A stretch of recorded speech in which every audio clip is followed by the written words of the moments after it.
Hello everyone and welcome back. In this video I'm going to talk to you about the link between opioid addiction and the increased risk of dementia, and I'll put a link to this article in the description for the video. Individuals addicted to opioids have a 56% higher risk of developing dementia than non-users, according to a study led by researchers at Oxford Population Health and the Department of Psychiatry, University of Oxford. The findings are published in Alzheimer's and Dementia, the Journal of the Alzheimer's Association. Opioids are a class of natural, semi-synthetic, and synthetic drugs that include prescription pain medications such as oxycodone and fentanyl, and illegal drugs such as heroin. They work by binding to opioid receptors in the brain and spinal cord, blocking pain signals and producing feelings of euphoria. Overprescribing of opioids in the 1990s, particularly in the United States and Canada, contributed to a wave of opioid misuse and overdose deaths that led to the U.S. Department of Health and Human Services to declare a public health emergency in 2017. More recently, the opioid crisis has been driven by illegally manufactured fentanyl and things like carfentanil and other types of man-made opioids.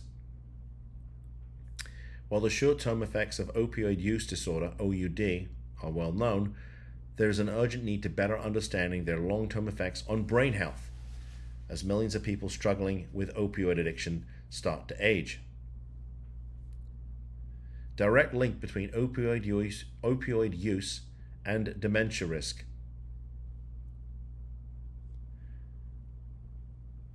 Among there was a study done, 9,399 had a diagnosis of an opioid use disorder.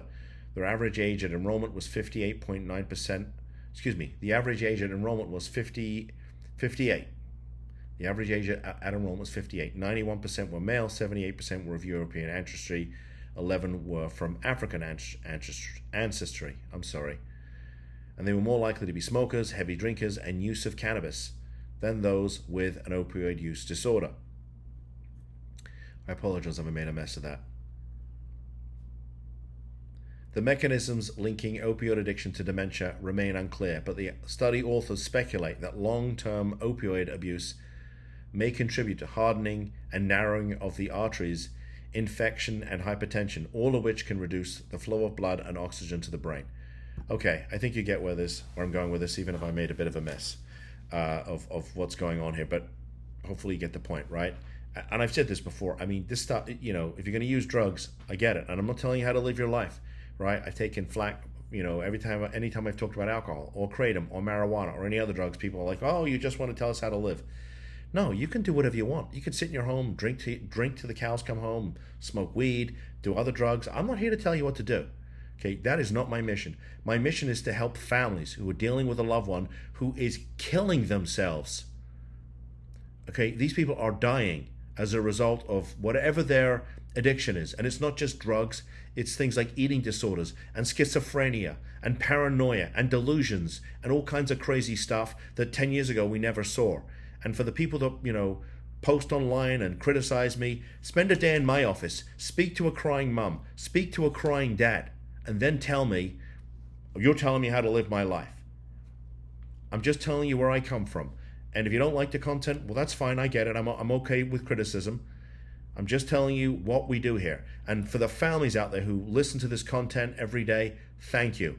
And if you're tired of the chaos, you're tired of being sick and tired, okay, and you've got a loved one who either won't go to treatment, won't stay in treatment, won't take their medications, and who just seems to have a complete failure to launch, their life has fallen apart, and you want a different outcome, we'd like to talk to you. Okay, let's have a conversation about what options may or may not be available to you, both legal and non-legal.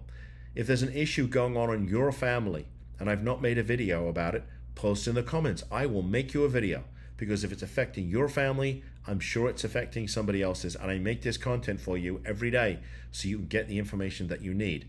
Also, in the link in the description for the video is a link to our new book all about the Marchman Act. It took me several months to get this thing done, but it's free.